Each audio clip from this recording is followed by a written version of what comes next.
Time PGA champion, World Golf Hall of Famer Gary Player. Gary, thanks for joining us. Your relationship with Aronimink goes back 50 plus years. So I want to ask you a little bit about 1962, but what type of memories come in your mind as you drive up the driveway here this morning and return, and what do you recollect from 62? Well, first of all, I think there's a similarity here in my approach to the golf club. When you go to Augusta, they got Magnolia Drive or Lane, and I always like to walk through as a sense of gratitude, having won the Masters 3 times. And then when I drive in this entrance here, I used to walk here a lot as well. They have a beautiful drive in here. This club is a very special golf club, Aronimink. The whole ambience of the place, the membership are wonderful members, and it's a terrific golf course. This is a really fine test of golf, men and women, major championships here.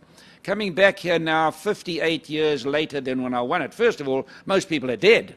I'm 85 now, and all my golfing friends are gone. So I'm very grateful to be standing here and very strong and fit.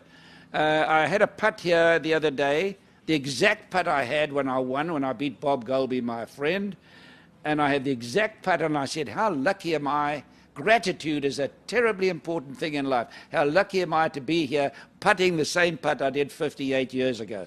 The ladies, I love ladies golf. I'm a big fan of golf with women. We try to, we actually, in our Gary Player Foundation days, we were the first to really bring the women in, 50% women, 50% men, to try and help them, you know, get a little cash to go along the way. So if you look at the way these women play, extremely well. Extremely well. And we need more young people in the world today to get off drugs, to get off the streets, and to get away from gangs. And golf is the game that we've got to encourage young people to participate. Our leaders in golf are doing a wonderful job in enhancing this and getting people to play. I cannot tell you how impressed I am having watched these women personally and played with them in these events. They can really play. All right, Gary. Well, thank you for that. We're going to start over here on the far right with Jeff. Jeff, you're up, sir. Hey, Gary. You know, since KPMG came on board with the PGA of America to partner with the LPGA, they've gone to places such as Olympia Fields and Hazeltine. They're heading to Congressional. We're at Aronimink this week. You enjoy watching the women's game. What's it like to watch the women compete at these iconic venues? Well, first of all, they're all, as you so aptly say, they are iconic venues, and always a pleasure to play or see them on television. And I play here a lot, particularly the last 6 months. I've been visiting this almost once every 2 weeks. No, they're very fortunate to play such great golf courses on these major championships. It's a great test of golf. And I know they leave here always learning something on all these golf courses. And, you know, they're steeped in tradition and history, where the US Open, the men's US Open and PGAs have been taking place. So it's wonderful to see the ladies playing these same golf courses as well, because it's going to improve their game. When you leave here, you really learn something about shot making and using the mind. And, you know, we're so inundated today, all we hear about is long hitting. Golf is not a game of long hitting. Yes, it's an asset. But what wins golf tournament are special minds. Special. In my life, I've only met about 5 players that I say have a special mind and who putt well. Putting, if you look at Tiger Woods, you look at Mickelson, they were not good drivers of the ball, but they were number 1 and 2 in the world. Putting and a good mind are the ingredients that make you a champion. Thanks. Okay. Jennifer Kupcho won the Augusta National Women's Amateur last year. Sorry, where am I? Right here. Yes, okay, sorry, the lights are by, sorry. No worries. Jennifer Kupcho won at Augusta last year at the inaugural event. Yes. What impressed you the most about Jennifer last year? And she's up on the board here this week. Well, Jennifer's score was absolutely unbelievable. I was so thrilled when I saw that, because I was a bit scared. You know, Augusta is a very tough golf course, particularly the greens. And I thought, wow, will the ladies really be able to handle this? They absolutely shocked me, pleasantly. To see the scores they did was just so good for golf. And I was very proud of Augusta because, you know, they have a set of rules. They live by a set of rules, which is fine. But, you know, They never had women as members, and now they do. And you never saw any other events sort of taking place to the degree that they should have. Now you have the young people playing there before Augusta. Marvelous. Can you imagine a young man, a young boy playing at Augusta at a competition, and then the women to go to this place that we all thought was only really for men competitions? Whether it was right or wrong in our thoughts is debatable. But, and then Augusta has this tournament for the ladies. I was so proud of them, and everybody was elated. Going to move. Follow? No, it's okay. Good. All right, we're going to move down to Juan here. Good morning, Gary. You have talking about fitness and distance. No, you have said before one day there'll be a player that hits the ball 400 yards. No, and it looks like that time is coming now. And we have, and I suppose with women, we'll have a woman that hits the ball 330 yards. No, so is that the way to play golf? You think is that the future? What a good question. What a good question. You know, I've always been a man I've tried to be a man of vision, because Winston Churchill was my great hero, in spite of some of his faults. But he always said, you've got to have vision. And when I've been coming out with statements, I always said, well, this is ridiculous. When I was talking about weight training, which I started in 1944, they all said I was mad, you can't play golf with weights. Thank goodness Tiger Woods came along to enhance it. And now Bryson DeChambeau's come along, another level. But we're in our infancy. This is what the leaders have got to understand. I used to say they'll hit the ball 400 yards. I don't know how far the ball can actually go. But if it can go 500, somebody will come along and hit the ball close to 500. In fact, there are golfers right now that can drive the first green at Augusta. The long driving competitions today, I think the last time was 468 yards. We haven't seen anything yet. We've never had a big man play golf yet. I played with Justin Tuck, the football player, the other day. He has built like Tarzan. When he knows how to really swing the club and plays golf for a living, that kind of body, there's close to 500 yards. So all golf courses are going to be obsolete. And we are begging the USGA and begging the RNA to please cut the ball back at least 50 yards. Otherwise, this game is not going to be the game that we all love and enjoyed so much. If Bryson DeChambeau went to St. Andrews today, he could drive, I think, almost 9 greens of the home of golf. And this is not what the idea is. Now, do I admire DeChambeau? Extremely so. Because you've got to look after your body. It's a holy temple. Your health is the single most important thing in your life. And he's working out and taking it to another level. And when I saw him practicing at 8:30 at night in the lights, I said to my wife, he will definitely win tomorrow.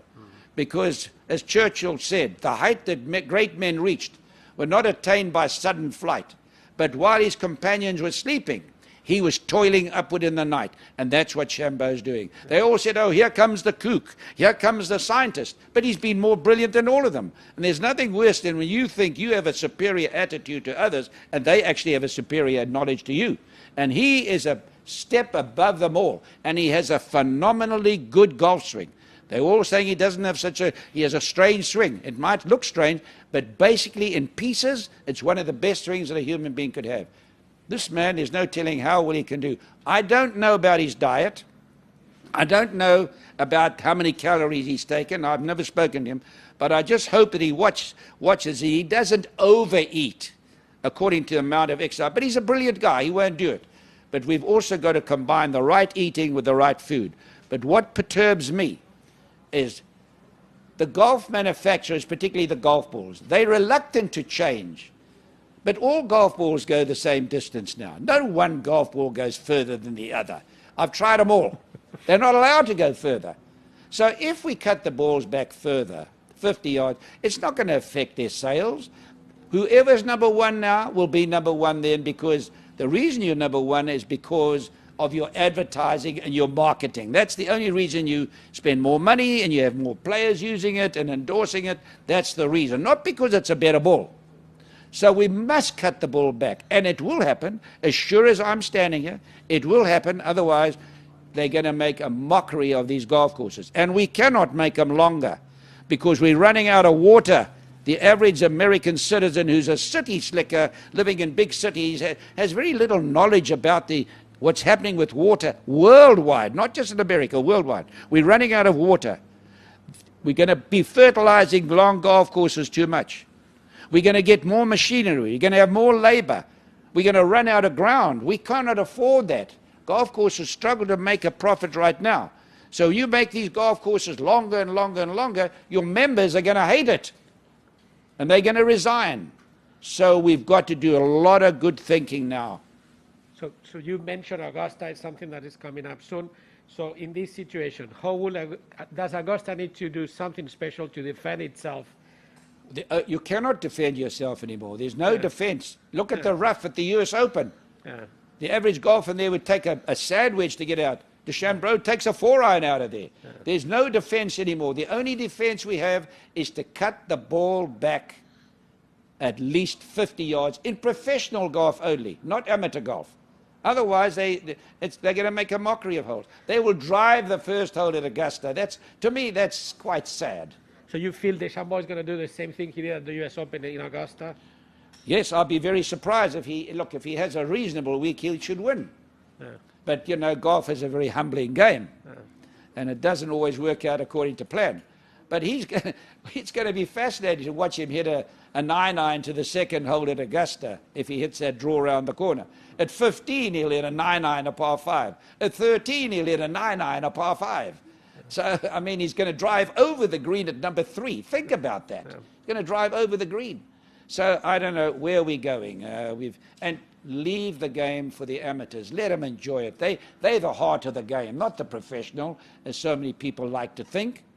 But we've got to do something about professional golf to bring the game back a level or two. Thank you, Gary. Joe. Hi, Gary.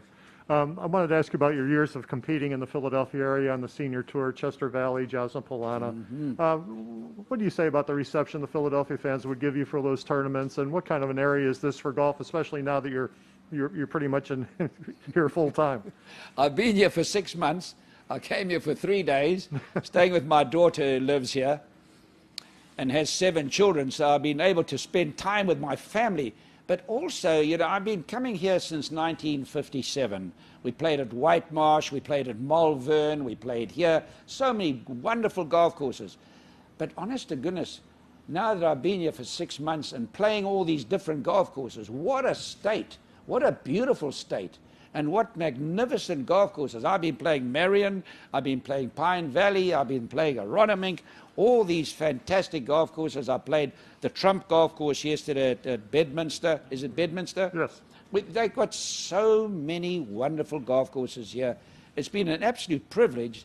And, I'm a great lover of trees. And the one thing that's breaking my heart about golf right now, and it's a very serious thing, they are cutting trees down left, right, and center on golf courses. You have no right to cut down trees.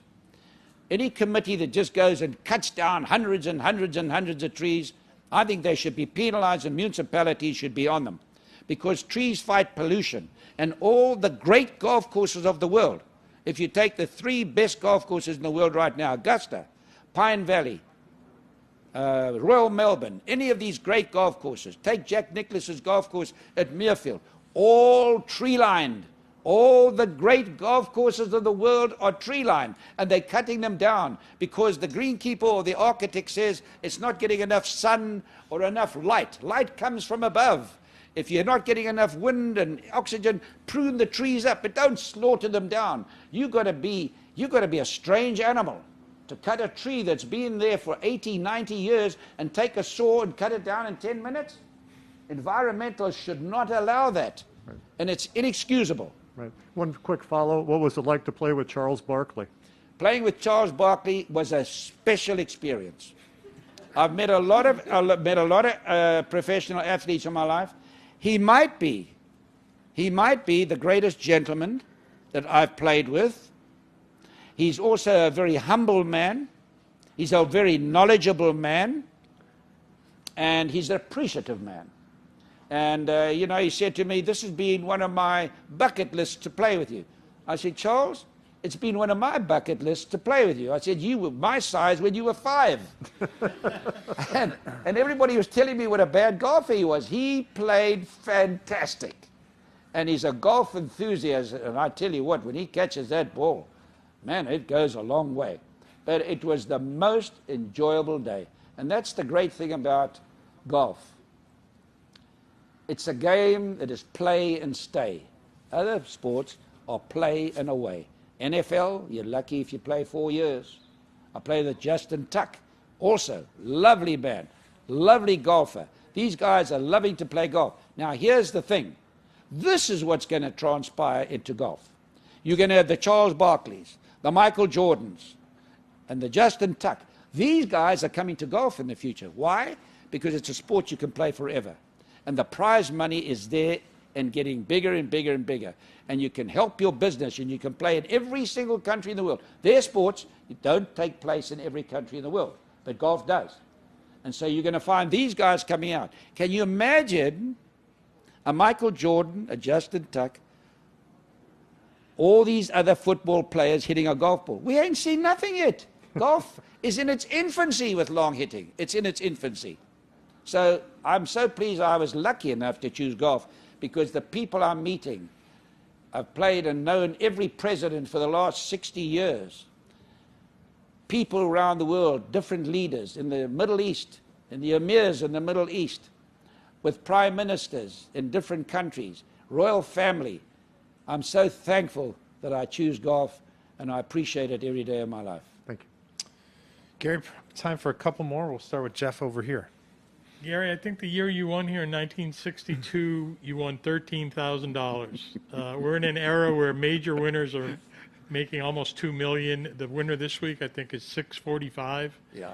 When you won the $13,000, did it seem like $1 million? I gave it to my caddy, I think. No, you know, I've never, money was not the criteria.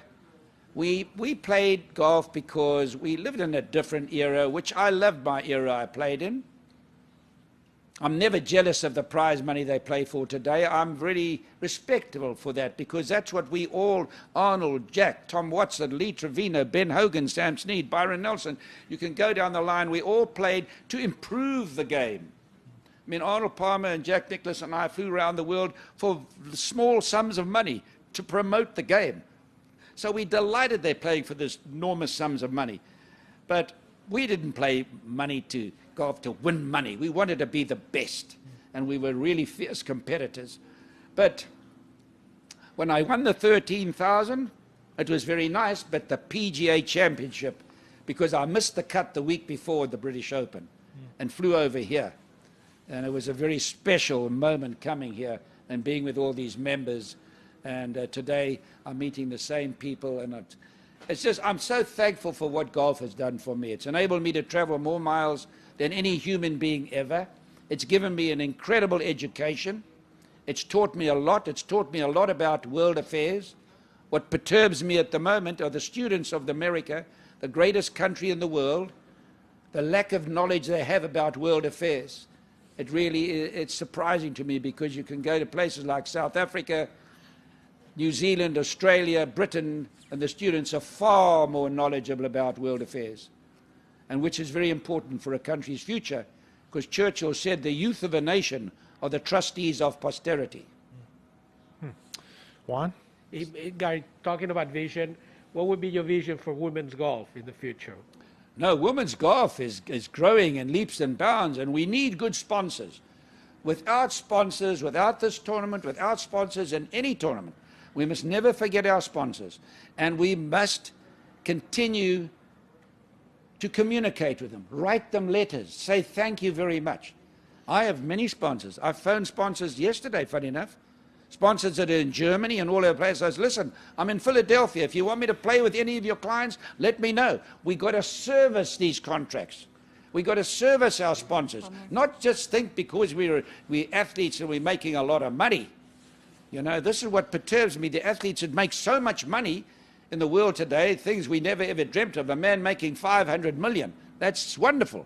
But we must never forget to say thank you to the sponsors and service them. So golf, with women's golf, has got a great future. but it depends on the leadership. And the leadership, the women's golf have very, very good leadership. So I'm very excited about the possibilities. Start off with the young girls, which they're doing. Get them to play this game. It's a game you can play forever. The friends you make, it travels you around the world. It's a very special game. Thank you. Well, we're lucky to have KPMG as our sponsor, Gary. Very lucky indeed. Let's wrap it up. Maybe your thoughts on the greats of the women's game that you've crossed paths with during your career, the 3 or 4 best players, and maybe you shared some rounds with or time with, and some recollections there. Well, let's go back to Babe Saharius. I mean, what a golfer she was. What an Olympic athlete. I mean, this woman was an all-round. And she really woke the world up, with her power in those days. I always admired Louise Suggs. Wright, what was the Wright? What is the Mickey Wright? Mickey Wright. What? Well, Hogan always said that she had the most perfect swing and the most knowledgeable man that ever played golf, and the best swing of any man that ever played golf, without a question of a doubt, was Ben Hogan. And I've studied them all for over 70 years. So all those wonderful women that played golf, that could really play, whew, so many. Lydia Ko, for a while there, she was unbeatable. I mean, so many wonderful women professional golfers, and they've done so much for the game because they always got a great smile. And they always look, this is what the women do playing with men. And I know I much prefer to play with those women than the guys, the men, businessmen. The women, I love playing with them. And they've always got a great smile. And they are better than the men with their sponsors, maybe because they're not spoilt. They don't have a sense of entitlement, so they are very, very good with their sponsors. So I'm a big fan of women's golf. Well, I want to thank you on behalf of the PGA of America for coming on board and joining us today and spending some time with us here in the Media Hub, and enjoy the rest of the day here at the championships. May I, in conclusion, just say thank you to the media. When I was a young man, my father, who was a poor man, he said to me, whatever the media asks you to do, never refuse. And I see some athletes today who don't want to talk. If it wasn't for the media, and he explained that to me very, very carefully and sensibly, he said the media are what bringing the people out to the tournament. The media are informing everybody. The reason you got sponsors is because the media are giving them coverage. So I always have said thank you to the media for promoting golf the way they do. Forever, ever gratitude. Thank you. Thank you.